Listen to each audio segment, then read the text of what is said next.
ننګرهار کې پر شاوخوا 100,000 جریبو ځمکو د مالټو نوي باغونه جوړ شوي. یاد باغونه پر هغو ځمکو چې د کانال وادي کرنیز اماراتي شرکت له لوري شرکتونو ته په اجاره ورکړل شوي جوړ شوي دي. د کانال وادي کرنیز اماراتي شرکت ویان سید همایون غریبمل په خبره یا د ځمکې د لنډمهاله او اوږدمهاله قراردادونو په شکل ورکړل شوي چې د باغ لرونکو له لوري پکې مالټې او غنم کرل شوي. په څلورګونو فارمونو کې هغه ځمکو باندې کرکیله کړې ده، په اصطلاح مالټه باغونه یې پرې جوړ کړي دي چې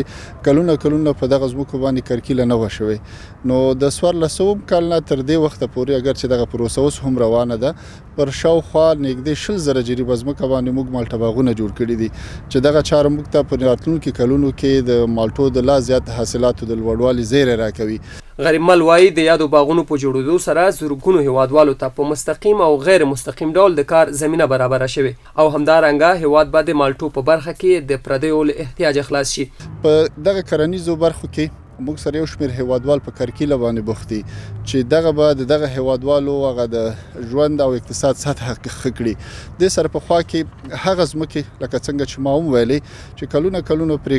کرکیله نه وه شوې او اوس پرې کرکیله کیږي، نو د ځمکو د پراختیا برخه به رامنځته شي، کرنیزه برخه به پرې لا غني شي او په ټوله کې به د چاپیریال د ښه کېدو دپاره هم ښه والی رامنځته شي. په همدې حال 2 تنه باغ لرونکي حاجي شیر افضل او تاج محمد هم خپل کرل شوو باغونو ته هیله مند دي او وایي که مسؤلین ورسره د اوبو او اړوندو نورو برخو کې لا همکاري وکړي، په دغه برخه کې به نوره پانګونه هم وکړي. موږ 40 جریبه ځمکه د کانال نه اخیستې او مالټې باغ هم په انحال کړی دی. مسؤلین نه دغه غوښتنه لرو پوه شي چې دغه پاس نیر موږ ته 24 ساعته کې بس دغه غوښتنه هم ده پوه شئ چې بل دغه زموږ د مولوي خالص بابا فامیلۍ چې ده او داسې د فامیلۍ چې دي پوه شئ دغه کې اوبه وچیږي، باید چې دغه نیر موږ ته دا 24 ساعته شي.